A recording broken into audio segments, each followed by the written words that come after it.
Hello my lovely soul family, आपके लिए एक और रीडिंग लेके आई हूँ जिसका टॉपिक है आप इन सारी चीज़ों से ऊपर उठ चुके हैं कि ज़माना क्या कहेगा। तो आपके हैं मजबूत इरादे, अब आप किसी की सुनेंगे नहीं, अपने बलबूते आगे बढ़ेंगे। ये आप निश्चित कर चुके हैं, किसी की एक चलने वाली नहीं है आपके ऊपर।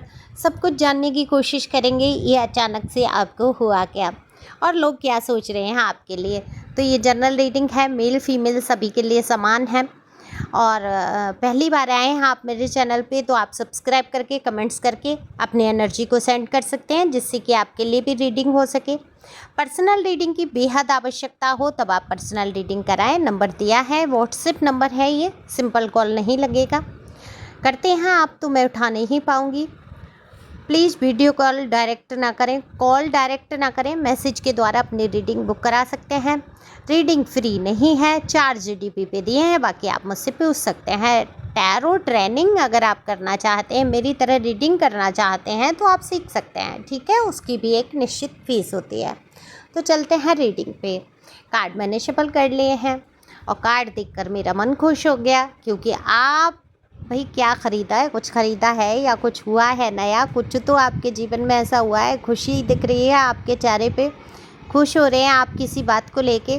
तो जल्द ही छोटा मोटा सेलिब्रेशन भी आपके जीवन में आ सकता है। कोई छोटा फंक्शन कोई रख सकता है या आप रख सकते हैं, कोई हवन, कोई पूजा या कोई कुछ ऐसा प्रोग्राम जिसमें आपको बुलाया जाए, क्योंकि आपके मन में जो है लड्डू फूटा वाला एनर्जी दिख रही है। ये मैं मजाक कर रही हूँ, लड्डू फूटा मतलब यानी कि थोड़ा खुश नज़र आ रहे हैं। अभी इतने समय से आप रोने धोने में थे, थोड़े परेशान थे, हिम्मत हालांकि आप रखे हुए थे, हिम्मती तो आप हमेशा से थे, लेकिन मन में कहीं ना कहीं भारी वजन बोझ था।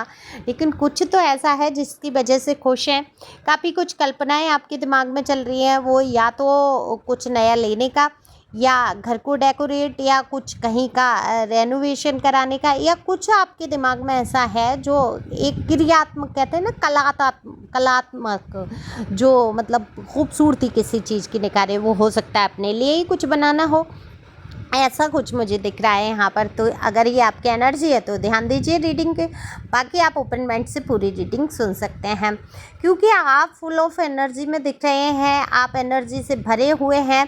तो आप इन सारी चीज़ों से ऊपर उठ चुके हैं कि ज़माना क्या कहेगा। आपने वो सॉन्ग सुना है, छोड़ दो आंचल ज़माना क्या कहेगा, ज़माना तो है दीवाना, ज़माना क्या कहेगा। मैं बहुत बुरी सिंगर हूँ, ओके, मैं टैरो कार्ड रीडर हूँ, मैं सिंगर नहीं हूँ, लेकिन कभी कभी मन आता है और मन करता है। ये सॉन्ग आपके ऊपर बिल्कुल। आप ये देखो, पहले तो आपको ये था गाने की पहली लाइन कि भाई ऐसा किया तो ज़माना क्या कहेगा, या अगर हमने कोई कदम ऐसा उठा लिया जिसमें अपनी ही भलाई आपकी है, तब भी आपको सोचना पड़ रहा है घर की, परिवार की, समाज की। और अगर आप कैसे हो गए हो, दूसरी लाइन पे आ गए हो, ज़माना तो है दीवाना, ज़माना क्या कहेगा, क्या करेगा, क्या कहेगा, इसकी तो खुद ही लेने के देने ज़माने के पड़े हैं। क्योंकि कहते हैं ना, घर घर मिट्टी के चूल्हे होते हैं, बस कोई किसी को दिखाता है, कोई किसी को नहीं दिखाता है वाली बात कि अपनी परेशानियां कोई बता देता है, कोई नहीं बताता है। सब कुछ अपनी चीज़ों को ढांकना चाहते हैं लोग और दूसरों की उजागर करने के लिए तत्पर रहते हैं। क्योंकि अगर हम दूसरे की कमियां या दूसरे की चीज़ें ऐसी जिस पे कमी है उसके अंदर, किसी चीज़ के, पैसे की, रुपए की, या उसकी इज्जत प्रेस्टीज बनी हुई है, समाज में उसका रुतबा है, तो हम ऐसी ऐसी चीज़ें खोज के लाएंगे जिससे कि उसका इमेज डाउन हो जाए। आप देखते हैं ना, कितने ही लोग हैं जो फेमस हो जाते हैं, बहुत ज़्यादा ऊंचाइयां चढ़ते हैं जाते हैं, तो उनके जीवन का पास्ट खोद के लाएंगे, ढूंढ ढूंढ के लाएंगे, ऐसा कि कुछ बुरा मिले और इसको भी नीचा दिखाया जा सके। अरे ये कैसे आगे बढ़ रहा है, हम तो बढ़ नहीं पाए, हम तो अपने जीवन में कुछ कर नहीं पाए। तो लोग यही करते हैं। तो कहते क्या है, जमाने की लेने के देने पड़े हैं और ज़माना क्या कहेगा इसमें हम पड़े हैं। तो हमें तो पढ़ना नहीं है कि ज़माना क्या कहेगा। तो आप समझ चुके हैं, इनके सबके लेने के देने पड़े हैं और ये हमारे पीछे पड़े हैं, तो हम इनको क्यों इतना महत्व दें, इनकी बातों को, इनकी चीज़ों को। तो आपने क्या किया, ज़माने को इग्नोर करना शुरू किया। आप संस्कारी हैं, आप अपने सामाजिक तौर तरीके भूलते नहीं हैं, किसी को कष्ट ना हो, दुख ना पहुँचे, कोशिश करते हैं। अब वो बात और है, देखो हथेली पे दिल लेके बैठ गए और कह दिया कि दुखा दिया दुखा दिया, तो इसमें तो आप कुछ नहीं कर सकते। आपके अच्छे कामों से भी किसी का दिल दुख रहा है, उसमें आपका कोई दोष नहीं है, कोई कर्मा नहीं बनेगा। लेकिन आप कर्मा को ध्यान में रखते हुए अपने संस्कारों के जरिए आगे बढ़ रहे हैं। आप हमेशा ही दूसरों की मदद के लिए खड़े रहे हैं, तो आज भी आप खड़े हैं। आपका दिल पिघलने वाले इंसानों में से हैं, लेकिन अब आपने अपने दिल को बहुत समझा लिया है, बहुत काबू में कर लिया है। अपनी इच्छाओं को, अपने दिल को, अपनी भावनाओं को अपने अंदर दबाना आप सीख गए हैं। तो आपके हैं इरादे मजबूत। अब आप भी कह रहे हैं आ जाओ, कौन बादशाह है, कौन मेरे जीवन में दखल देने वाला है, आओ आओ एक एक करके आओ, सबसे निपटता हूँ या निपटती हूँ। ऐसी एनर्जी में आप आ चुके हैं। कहते हैं ना कि सर से ऊपर चीज़ें हो जाती हैं। हमारी यूपी साइड में बोला जाता है कि इंसान सीधा होता है तो उसको उठल्लू बना लिया जाता है, यानी कि उसी के विषय में चर्चा किए जा रहे हैं, उसी को आगे रख दिया। कोई बात है, कोई दोष है, उसी पे मर दिया, सब कुछ उसी को दोषी बना दिया और खुद विक्टिम बन गए। जबकि विक्टिम तो आप हैं, आपने कितना कुछ झेला, लेकिन आपकी नेचर नहीं है ना कि आप ऐसे रो धो के दिखाओ। तो आपके पर्सनी भी कंफ्यूज हो जाते हैं। देखो, ये आप नो कॉन्टेक्ट सिचुएशन का भी यहाँ पर निकल के आया, जो जीवन में तबाहियाँ आपके मची। ऐसे लोग जिन्होंने खुद तबाहियाँ मचाई, दरअसल वो आपके जीवन में दोबारा से एंटर करना चाहते हैं। लेकिन वही बात है कि ज़माने की उनको तो बहुत पड़ी है, ज़माना क्या कहेगा।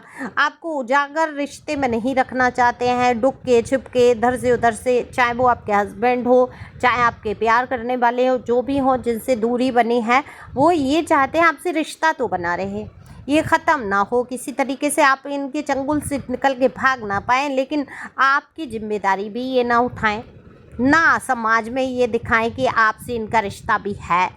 तो ऐसी हैं। लेकिन आप कैसे हो गए हो कि चलो चलो निकलो अब मेरी ज़िंदगी से, सारी गंद को बाहर करते जा रहे हैं।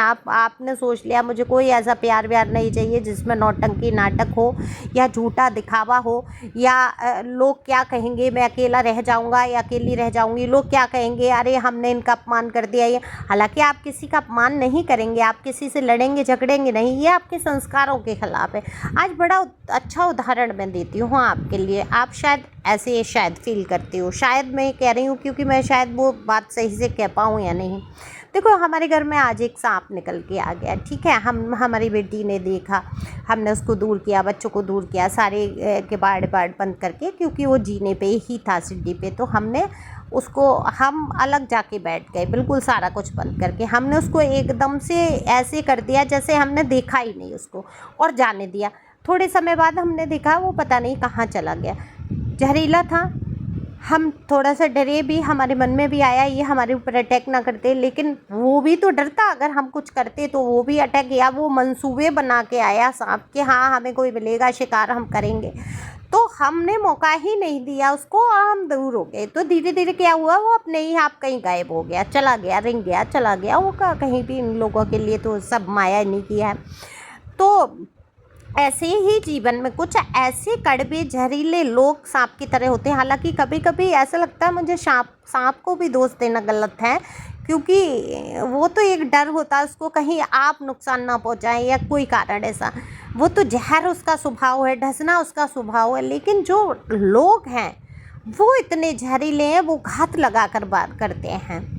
तो लेकिन ऐसे लोगों को, ऐसे ज़माने के टॉक्सिक लोगों को, जहरीले लोगों को, नागों को अगर हम इग्नोर करें तो ये भी हमारी ज़िंदगी से रेंग के चले जाएंगे। आएंगे, मौके देखेंगे, इंतज़ार करेंगे कि हाँ भाई मौके मिले हमें, लेकिन जब हम इनकी तरफ नहीं ही देखेंगे तो धीरे धीरे क्या होगा, हार झक मार के कब तक इंसान भूखा प्यासा बैठेगा। वाली बात कि भूख तो इनकी तब मिटेगी ना, आपसे चार कड़वी बातें कर लेंगे, आपको रुला लेंगे, आपको कष्ट पहुंचा लेंगे। अब वो आप भूख मिटा नहीं रहे, आप सुन नहीं रहे किसी की, आप रोना धोना कर नहीं रहे, तो ऐसे लोग क्या होगा, खुद ही धीरे धीरे रिंग के आपकी ज़िंदगी से बाहर हो जाएंगे। तो शायद ये उदाहरण आपको समझ आया हो, आई हो, क्योंकि मैं जीवन की वास्तविकता पर ज़्यादा विश्वास करती हूँ, जो मैं खुद करके देख लेती हूँ। और ये मैंने जीवन में ऐसे जहरीले लोगों के लिए किया भी है अपनी लाइफ में। सच पूछिए तो शांति इसी में आती है। तो ज़माना क्या कहेगा, ज़माना कुछ नहीं कहता, ज़माने की खुद ही पड़ी रहती है ना। और ज़माना सिर्फ अपने आप को साबित करने के लिए कि हाँ हमारे यहाँ सब अच्छा है, दूसरे की बुराई दिखाता है। तो आप समझ चुके हैं, आपके इरादे मजबूत हो चुके हैं। टॉक्सिक लोगों के लिए आपने कमर कस ली है कि अब आओ बादशाह, कौन कौन बन बन के आ रहा है, अब तुम्हारी खैर नहीं। आप किसी के लिए कमज़ोर नहीं पड़ेंगे। लोगों के प्रति आपने मन में एक मजबूत इरादे कर लिए हैं। अब किसी को एंट्री नहीं है आपके जीवन में और आप बहुत सारी चीज़ों से ऊपर उठ चुके हैं। आप हैं आध्यात्मिक, आप सबका सहयोग करेंगे, साथ देंगे, लेकिन किसी से उम्मीद और अपेक्षा नहीं करेंगे। आप अपने आप में खुश रहने लगे हैं, यही आपकी एनर्जी आई है, बहुत खुश होते हुए नज़र आ रहे हैं। तो इसी प्रकार आगे बढ़ेंगे। Thank you.